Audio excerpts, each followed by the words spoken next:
नमस्कार, आप देख रहे हैं एबीपी न्यूज। आपके साथ हूं मैं रूबिका लियाकत। मास्टर स्ट्रोक में आप सभी का बहुत बहुत स्वागत है। अब वर्क फ्रॉम होम में एक कदम और आगे, इसलिए क्योंकि लगातार हालात खराब होते चले जा रहे हैं और ऐसा लग रहा है जैसे सिस्टम कुंभकर्णी नींद सोया हुआ है। लगातार कोरोना का आंकड़ा, एक्टिव मरीजों का आंकड़ा बढ़ता चला जा रहा है। आप घर से बाहर मत निकलिएगा, लेकिन जब हमारे कैमरा पर्सन और जब हमारे रिपोर्टर्स वहां ग्राउंड जीरो पर पहुंचते हैं तो उनको जो दिखाई देता है वो डराने वाला है। आप अस्पतालों में एंट्री एडमिशन नहीं ले सकते हैं। अगर आप अस्पतालों में किसी तरह पहुंच गए तो आपको बेड नहीं मिलेगा। अगर मान लीजिए आपको बेड मिल जाता है तो आपको ऑक्सीजन नहीं मिलेगी। अगर मान लीजिए आपको ऑक्सीजन मिल जाती है तो फिर कोई आपकी परवाह करने वाला नहीं मिलेगा। उस ऑक्सीजन सिलेंडर में ऑक्सीजन है कि नहीं है, आपको ये बात पता भी नहीं चल पाएगी। अभी हालात वाकई बहुत खराब है। पूरे देश में ऐसा लग रहा है जैसे यमराज यमदूत के साथ चक्कर काट रहे हैं। ऐसा लग रहा है जैसे पूरा स्वास्थ्य सिस्टम वही शमशान घाट पहुंच गया है, क्योंकि वहां जो चिताएं जल रही है और कब्रिस्तान में जो कब्रें खोदी जा रही है, उससे खौफ पूरे देश में बरपा हुआ है। मास्टर स्ट्रोक की ये कवर स्टोरी खास तौर से आपके लिए है, और जब मैं इन चीज़ों को आप तक पहुंचा रही हूं तो फिर बता दूं, ये डराने के लिए नहीं है, ये सिस्टम को जगाने के लिए है और आपको सावधान करने के लिए है।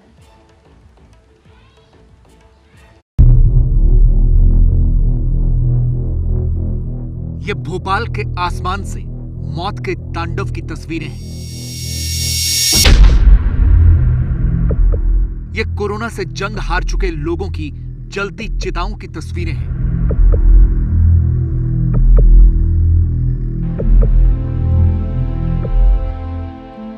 ये कोरोना से न बचा पाने वाले सिस्टम के अंतिम संस्कार की तस्वीरें हैं।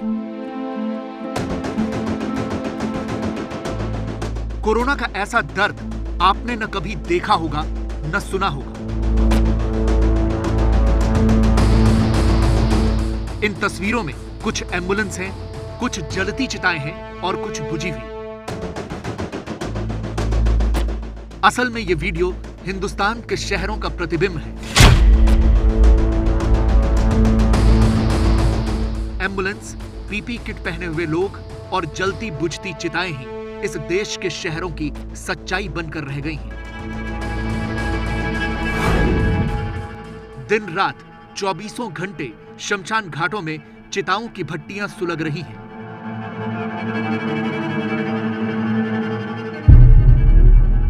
भोपाल के भदभदा शमशान घाट की रात की तस्वीर तो और ज्यादा भयावह है। यह कोई दुस्वप्न सा लग रहा है। शमशान की चिताओं से धुआं उठ रहा है। लग रहा है कि साक्षात यमराज धरती पर उतर आया हो। धू धू कर जो ये चिताएं जल रही हैं, ये सरकार की बदइंतजामी का दाह संस्कार हो रहा है।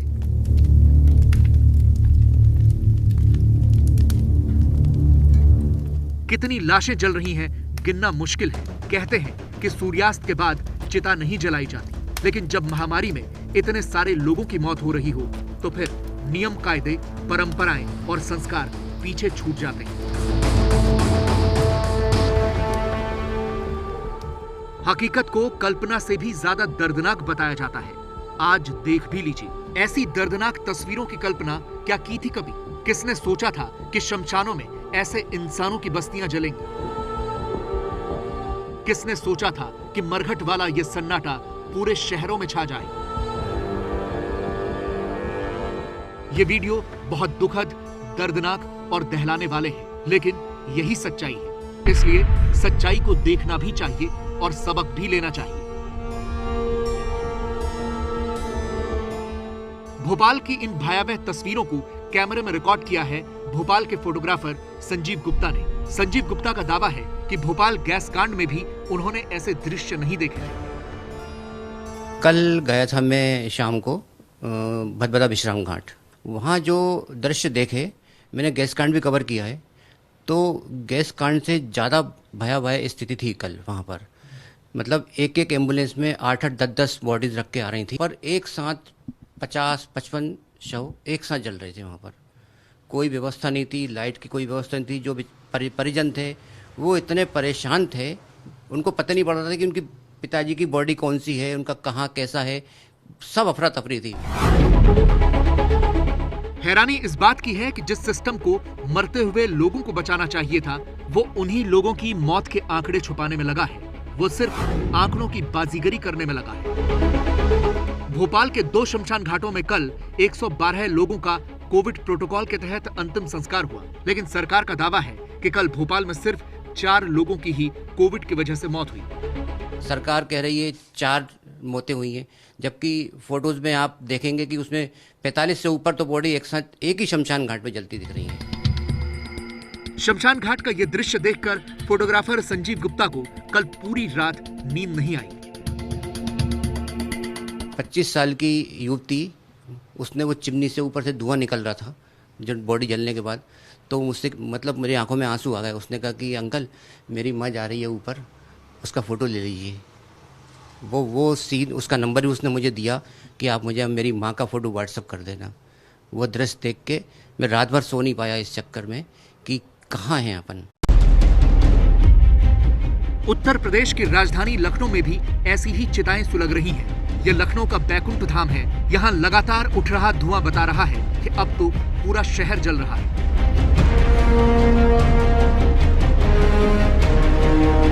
कोरोना ने ऐसा कहर मचाया कि किसी को कुछ समझ में नहीं आ रहा। जिनके ऊपर जिम्मेदारी है वो संवेदनहीनता की चादर डाले हुए लंबी नींद सोए हैं। आम आदमी मरे तो मरे, सिस्टम को क्या, वो तो सिर्फ वीआईपीज़ के लिए है।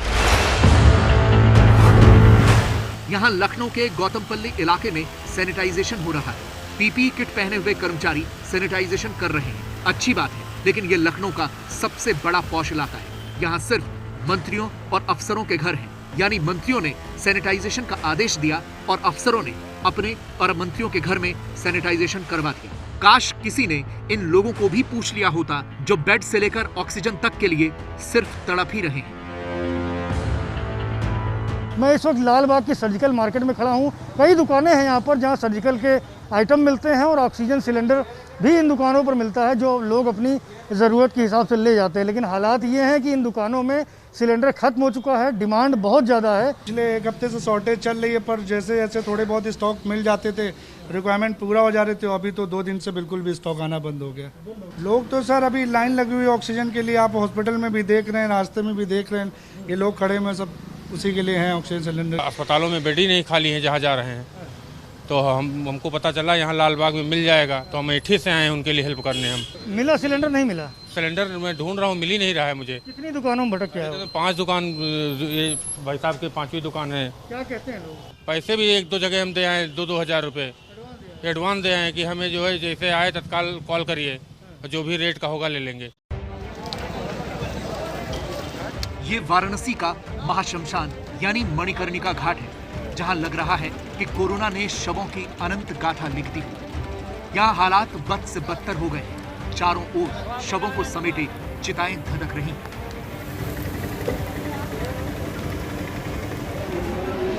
लोगों को अपनों का अंतिम संस्कार करवाने के लिए घंटों इंतजार करना पड़ रहा है। यहाँ सामान्य दिनों में 80 से 100 शवों का अंतिम संस्कार होता था, लेकिन कोविड काल में 150 से ज्यादा शव एक दिन में इन घाटों पर आ रहे हैं।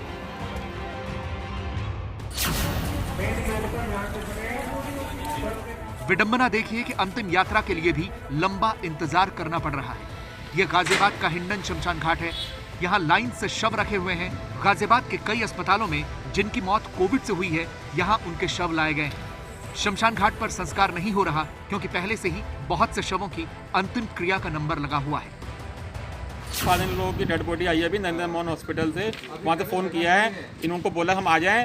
इन्होंने बोला प्रोटोकॉल के थ्रू आ जाओ, आपका काम हो जाएगा। यहाँ फोटोग्राफी कराने गए हैं, लौट के कह रहे हैं आपका नहीं होगा, फुल हो गया, ये हो गया, वो हो गया। ये जो जलाने की जगह है फुल हो गई है। ऐसे कैसे फुल हो गई है जब हमारे को बुलाया गया है? ऐसी तस्वीरें देश के किसी छोटे शहर या कस्बे से आई होती तो इतना आश्चर्य नहीं होता, लेकिन हैरानी तो इसीलिए हो रही है क्योंकि ये दिल्ली के लोकनायक जयप्रकाश अस्पताल की तस्वीरें हैं। एलएनजेपी में बेड्स की इतनी ज्यादा दिक्कत है कि एक बेड पर 2-2 मरीजों का इलाज हो रहा है।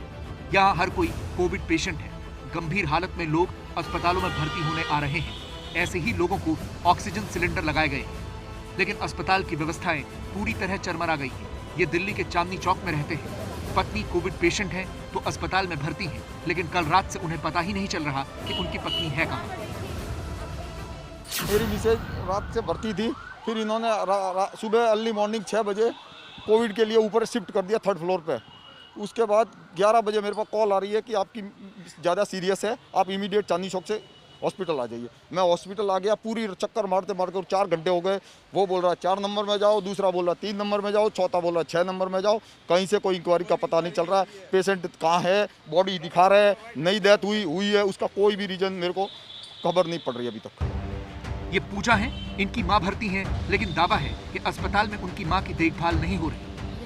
ये नहीं पता कि आपकी मम्मी कौन से वार्ड में है, कहाँ पर है, आपको कोई जानकारी नहीं पता था मुझे। अभी जाके मैंने काफ़ी ट्राई किया, बहुत कोशिश की, तब जाके मुझे पता चला है कि मम्मी 30 नंबर वार्ड में है। अभी एक फ़ोन पहुंचवाया था मम्मी के पास, अभी मैंने कॉल से बात करी तो मेरी मम्मी बोल भी नहीं पा रही है। वो बोली मेरे सांस फूल रहा है। तो ना अभी कंप्लेंट करी मैंने, मतलब किडनी ख़राब है, उनका डायलिसिस पेशेंट है वो। अब मुझे ये नहीं पता कि वो उन्हें डायलिसिस दे रहे हैं नहीं दे रहे। अगर मेरी मम्मी को कुछ हुआ तो ये जिम्मेदारी लेंगे? मेरी तो मम्मी चली जाएंगी ना मैम। अब मैं क्या करूँ, आप बताइए। बगल में पूजा के पिता खड़े थे। अपनी पत्नी की हालत सोचकर उनकी आंखों में आंसू आ गए। ये चाहते हैं सर जी जो उसका ट्रीटमेंट सही हो। बोले कोरोना है ही नहीं, आज कोरोना घोषित करके उसको कोरोना वार्ड में डाल दिए। कोई ट्रीटमेंट नहीं सर जी। ये भी पता बच्चा नहीं, बच्चा रोटी भी छोड़ दिया, वो रोटी खाया कि नहीं खाया ये भी पता नहीं। ऐसी तस्वीरों की किसी ने कल्पना तक नहीं की थी। जलती हुई चिताएं, अपने परिजन अस्पताल में है लेकिन उनके ना आते हैं ना पते हैं। हर रोज एक नया आंकड़ा सामने आ जाता है। पहले 1 लाख, फिर 1.5 लाख, फिर 2 लाख, अब ये आंकड़ा 2 लाख से भी आगे बढ़ चुका है। ऐसे में आप अंदाजा लगाइए कि पीड़ा क्या होगी, क्योंकि आप और मैं वो पीड़ा नहीं समझ सकते हैं। ये पीड़ा वही लोग समझ सकते हैं जो वाकई उस आंकड़े में या तो उनके परिजन या वो खुद शामिल हो। हालात बदतर होते जा रहे हैं। मैं फिर दोहराऊंगी, अस्पताल में जगह नहीं है, बेड नहीं है, ऑक्सीजन नहीं है। दवाइयों के लिए लोग अपनी जिंदगी भर की पूंजी दे देने के लिए तैयार है। काला बाजारी हो रही है उस दवाई के लिए जो संजीवनी कहला रही है, रेमडेसिविर। उसकी किल्लत ने कैसे सबके दम को फुला दिया है, देखिए आप।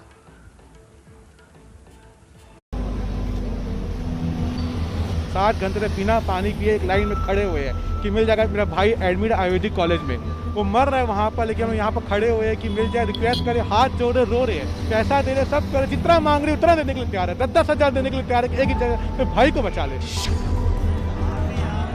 3 दिन हो गए मुझे। रात के 3 बजे में मेरी मम्मी और मेरी बहन, हम तीनों 3 बजे से रुके इंजेक्शन के लिए, लेकिन अभी तक हमें कोई इंजेक्शन नहीं मिल रहा है। आम आदमी बीमारी से लड़े, अस्पताल से लड़े, सिस्टम से लड़े, और जब जीते जी इस लड़ाई से हार जाए तो मरने के बाद उसके परिजन 2 गज जमीन के लिए भी लड़े।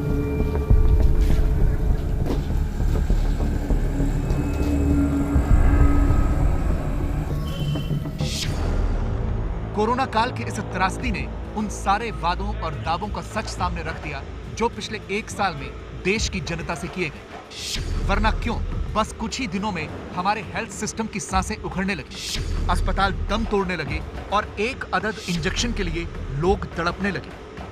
3 दिन से एडमिट है सर पेशेंट हमारा डांगे चौक में। हॉस्पिटल से बताया गया कि इंजेक्शन का आपको ही लाना पड़ेगा, हमें बताया गया। हम सभी कोविड सेंटर में घूमे हैं, वहाँ पे बताया गया है कि आपका पेशेंट जहाँ पे एडमिट है वो कोविड सेंटर में इंजेक्शन अवेलेबल होना ही चाहिए। वहाँ पे हम जाते हैं तो हमें बताया जाता है कि यहाँ पे अभी तक इंजेक्शन आया ही नहीं है। जितने पूना के नामांकित बड़े बड़े हॉस्पिटल है, सारे मेडिकल मैंने पूछताछ की है, उन्होंने एक ही जवाब दिया कि मैडम हमारा कोविड सेंटर है, जितने हमारे पास पेशेंट है उनको ही मिलेगा। तो सर हम भी जहाँ पे पेशेंट को एडमिट कर रहे हैं वो भी कोविड सेंटर है, तो हमारे कोविड सेंटर को इंजेक्शन क्यों नहीं मिल रहे? बड़े बड़े हॉस्पिटलाइज में इंजेक्शन आ रहे हैं, तो छोटे छोटे जो प्राइवेट हॉस्पिटल में जो कोविड सेंटर खोला गया है उनको भी तो इंजेक्शन मिलने चाहिए सर। रेमडेसिविर वो अकेला इंजेक्शन है जिसे कोरोना वायरस के खिलाफ प्रभावी माना जा रहा है। अमेरिका ने पिछले साल कोरोना के इलाज के लिए इस इंजेक्शन के इस्तेमाल की मंजूरी दी थी। भारत में भी गंभीर मरीजों के इलाज के लिए इसका इस्तेमाल हो रहा है। लेकिन अब इस इंजेक्शन का मिलना इतना मुश्किल हो गया है कि देश के कई शहरों में लंबी लंबी लाइनें लग गई हैं। रायपुर के भीमराव अंबेडकर मेडिकल कॉलेज के बाहर जुटी ये भीड़ उन लोगों की है जिनके परिजन कोरोना से लड़ रहे हैं और ये उनकी सांसें बचाने के लिए सुबह से शाम कर रहे हैं। 7 घंटे बिना पानी पिए एक लाइन में खड़े हुए हैं कि मिल जाएगा। मेरा भाई एडमिट आयुर्वेदिक कॉलेज में, वो मर रहा है वहाँ पर, लेकिन हम यहाँ पर खड़े हुए हैं कि मिल जाए। रिक्वेस्ट करे, हाथ जोड़े, रो रहे हैं कि एक इंजेक्शन दिलवा दो। ऐसा करके गवर्नमेंट पे आसान कर रही है। मध्य प्रदेश में भी कोरोना के बढ़ते मामलों के बीच रेमडेसिविर इंजेक्शन की मांग बढ़ गई है। यहाँ रोज तकरीबन 5000 इंजेक्शन की जरूरत है, लेकिन फिलहाल 3.5 से 4000 इंजेक्शन ही मिल पा रहे हैं। इसलिए सरकार ने यह व्यवस्था कर दी है कि जिसे इंजेक्शन चाहिए वो अस्पताल से चिट्ठी लेकर आवेदन करेगा, तभी इंजेक्शन मिलेगा। नतीजा ये हुआ कि यहाँ कलेक्टर दफ्तर के बाहर इंजेक्शन के लिए लाइन लग गई। यहाँ से जो कागज बनेगा तो उसके बाद फिर किसी केमिस्ट के पास या उस संबंधित अस्पताल में इंजेक्शन पहुंचा दिया जाएगा। मगर इसके लिए पहले इन लोगों को इस तरीके से लाइन में लग के अप्लाई करना पड़ रहा है एसडीएम के सामने। इस वक्त दोपहर के 12 से 12:30 बजने के हैं, मगर कोई अधिकारी इस वक्त मौजूद नहीं है। सारे लोग कई घंटों से यहाँ पे खड़े हुए हैं। सर सुबह 8 बजे से लाइन में लगे हुए हैं। हम लोगों से बोला गया था 9:30 तक मैडम आ जाएगी, मगर 12:30 बजने वाले। किसके लिए इंजेक्शन चाहिए आपको? मेरे पापा के लिए। कहाँ एडमिट है वो? बेरागढ़ हॉस्पिटल में। और आप लोग भी दूर कहाँ से आए आप? सर मैं बरखेड़ी से आया हूँ, जहांगीराबाद बरखेड़ी। सर 2-2.5 घंटे हो गए। ये सारे जो कागज़ हैं, जो आप कागज़ लेके आए हैं, ये सारे कागज़ देखे जाएंगे। उसके बाद फिर यहाँ से अप्रूव होगा। मैडम अप्रूव करेंगी तो हो सकता दवा बाजार जाना पड़े, फिर वहाँ से मिलेगा। तो ये कैसी है प्रक्रिया, क्या समझ, ये प्रक्रिया सही है? नहीं सर, काहे की सही, इससे अच्छा प्राइवेट में ले लेते। उधर अहमदाबाद में इंजेक्शन के लिए मारामारी इतनी ज्यादा है कि लोग 2-2 रातों से लाइन में लगे हैं, लेकिन नंबर नहीं आ रहा।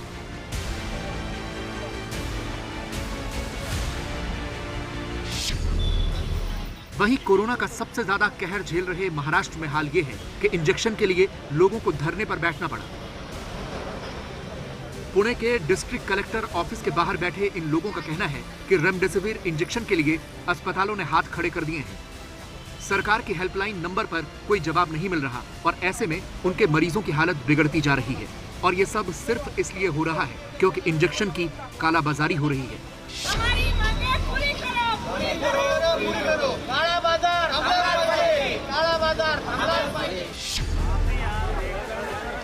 तो एक तरफ जहां इंजेक्शन के लिए लोगों की लंबी लंबी लाइन लग रही है, वहीं दूसरी तरफ कुछ लोग इस बेबसी का फायदा उठाने में लगे हैं।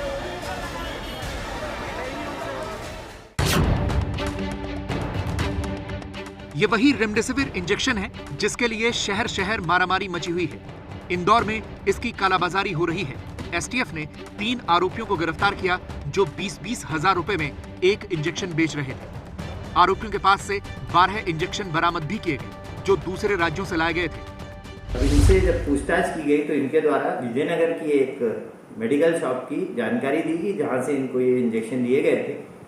तो वहां रेड करके जो शॉप है, मेडिकल शॉप के मालिक को भी गिरफ्तार किया गया है और उनके पास से भी 6 अन्य इंजेक्शन जब्त किए गए। इंदौर में इंजेक्शन की कालाबाजारी के साथ साथ लोगों की जान से खिलवाड़ का एक और खतरनाक खेल सामने आया। यहाँ रेमडेसिविर के नकली इंजेक्शन का जखीरा बरामद हुआ। इंजेक्शन की कमी का फायदा उठाते हुए आरोपी 400 से भी ज्यादा नकली इंजेक्शन सप्लाई करने की तैयारी कर रहे थे, लेकिन पुलिस की टीम ने उससे पहले ही उन्हें धर दबोचा। यह इंजेक्शन का इस तरीके से कालाबाजारी करना और मुख्य तौर पर प्रथम दृष्टया जो इंजेक्शन के बारे में जानकारियाँ मिली हैं उन नकली इंजेक्शन से ये एक बहुत ही बड़ा गंभीर मामला है, गंभीर अपराध है और इसको लेकर के पुलिस ने उसके विरुद्ध में, आरोपी के विरुद्ध में आईपीसी की विभिन्न धाराओं के साथ साथ ड्रग एंड कॉस्मेटिक्स और महामारी अधिनियम के अंतर्गत कड़ी कार्रवाई की है। रेमडेसिविर के संदर्भ में किसी भी प्रकार की कोई अगर होर्डिंग कर रहा है या कोई भी ब्लैक मार्केटिंग कर रहा है, काला बाजारी कर रहा है, पेशेंट को एक्सप्लॉइट कर रहा है, तो उसके खिलाफ जितनी भी सख्त से सख्त सज़ा है वो उसको देनी चाहिए। इंजेक्शन की कमी और कालाबाजारी की एक वजह ये भी बताई जा रही है कि कोरोना के मामले घटने के साथ दवा कंपनियों ने रेमडेसिविर इंजेक्शन का उत्पादन भी कम कर दिया था। पर सवाल तो ये है कि क्या सरकार ने भी ये नहीं सोचा कि जिस इंजेक्शन को हम विदेशों में निर्यात करते हैं उसका पर्याप्त स्टॉक अपने पास भी होना चाहिए। देखिए, अब तक ये कहा जा रहा था कि या ऐसे कोई साक्ष्य नहीं मिले थे जो ये बता सके कि हवा से कोरोना फैल रहा है, लेकिन लैंसेट की अभी ताजा तरीन रिपोर्ट और रिसर्च सामने आई है जो ये दावा करती है कि कोविड का ये जो वायरस है वो हवा से फैल रहा है और इसीलिए बहुत ज्यादा दिक्कत हो रही है इससे बचाव में।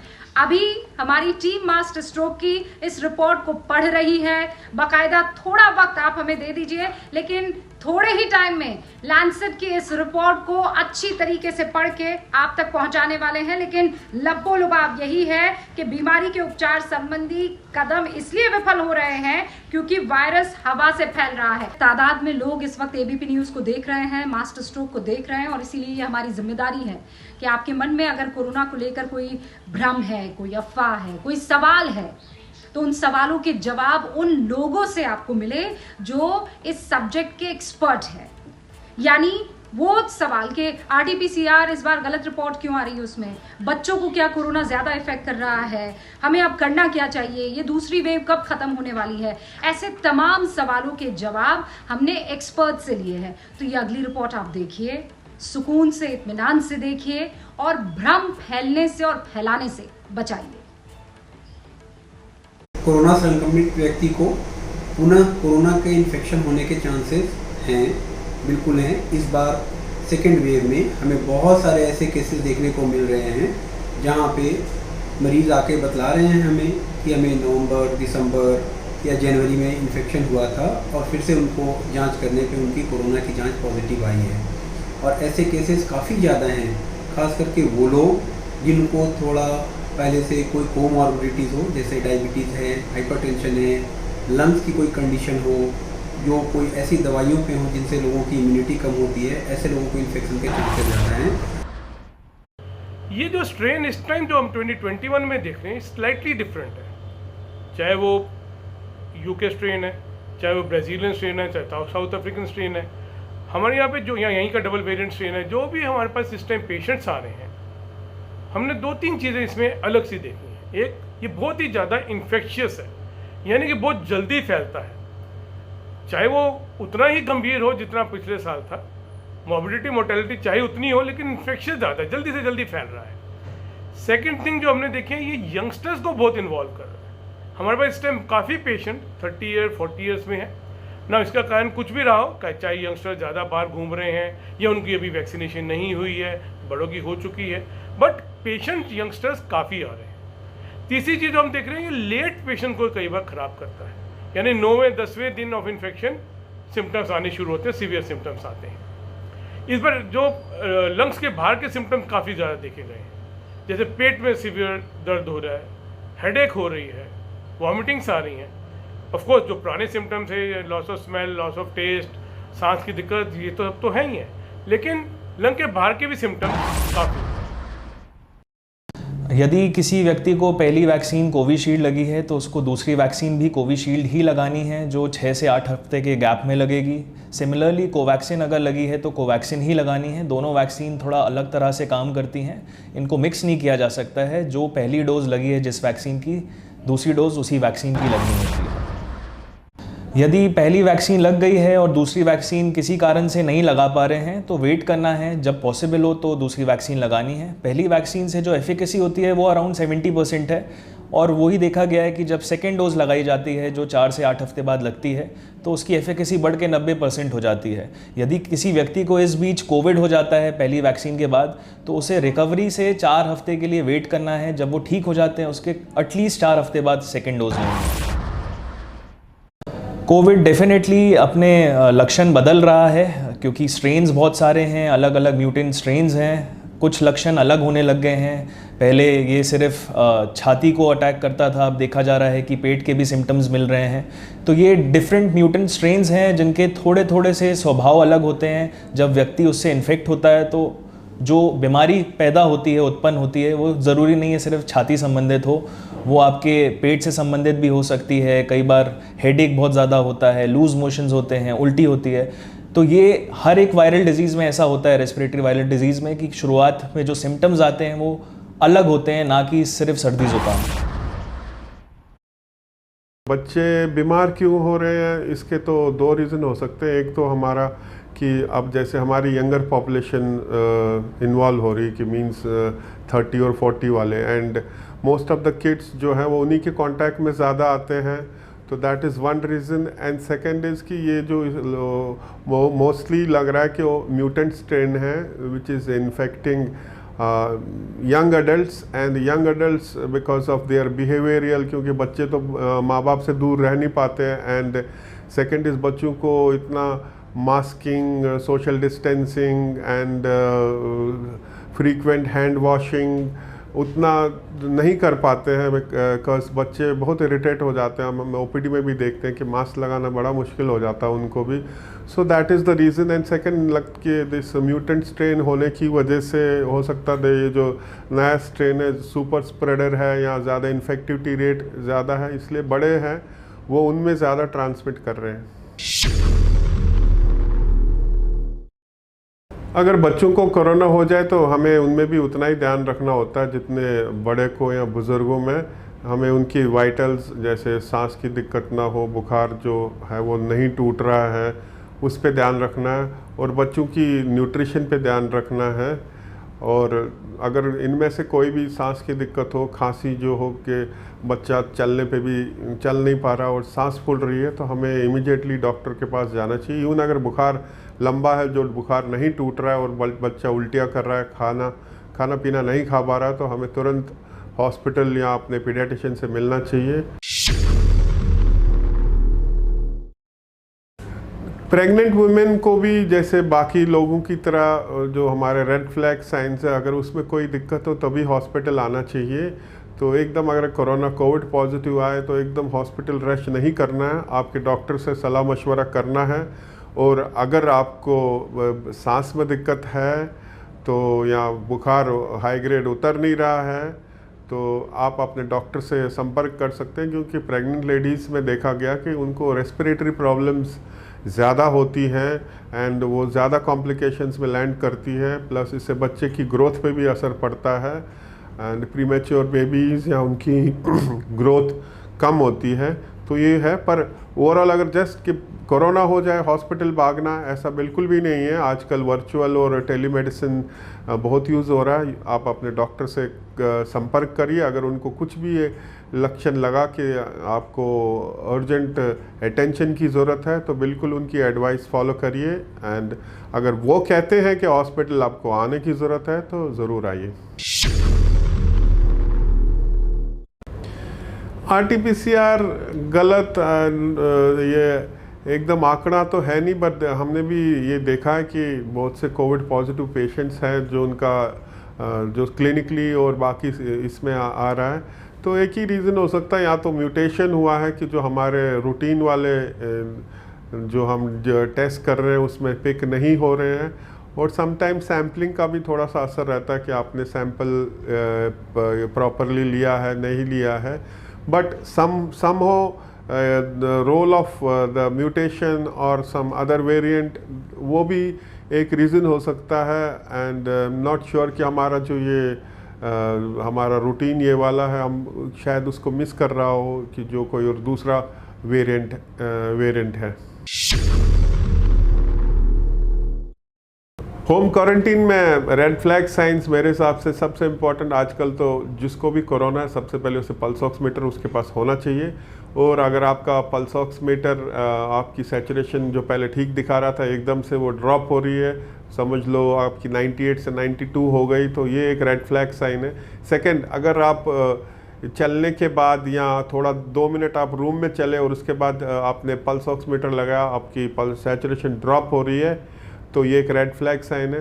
कंटिन्यूस फीवर जो आपकी दवाइयाँ ले रहे हो उसके बावजूद नहीं उतर रहा है और आपको उल्टियाँ हो रही हैं, आप खा नहीं पा रहे हो, ये एक रेड फ्लैग साइन है। देन एकदम एक्सट्रीम वीकनेस मींस आपको बेड से उठना भी एक बहुत बड़ा काम लग रहा है, तो ये एक रेड फ्लैग साइन है। पर इसमें और एक और है कि आपको खांसी मींस आप बात नहीं कर पा रहे हो, मींस आप फ़ोन पे बात कर रहे हो बट आपको कंटिन्यूस खांसी हो रही है एंड इसकी वजह से आपकी नींद डिस्टर्ब हो रही हो, रात को आपको उठना पड़ रहा है कि आप कंटिन्यूसली खांस रहे हो, तो ये रेड फ्लैग साइंस है।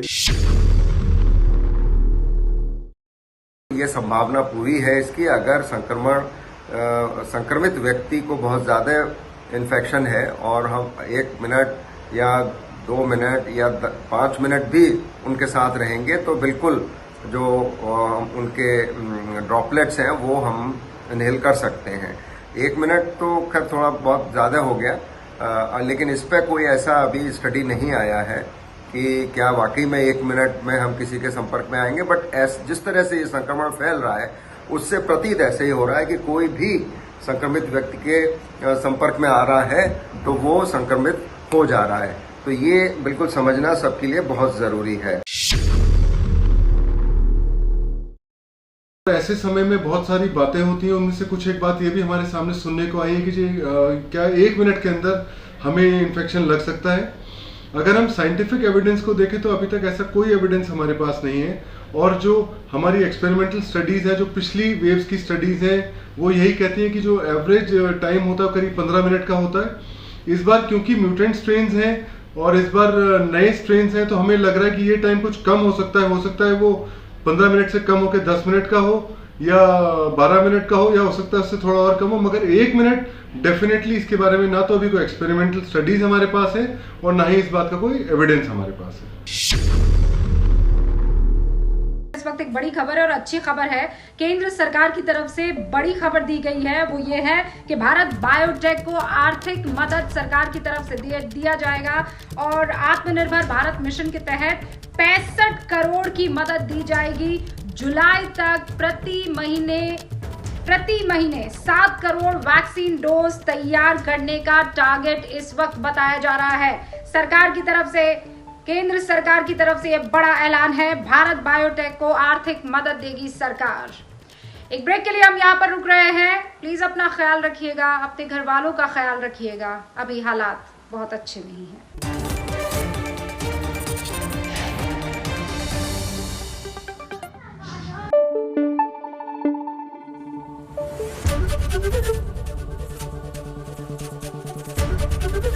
एबीपी न्यूज आपको रखे आगे।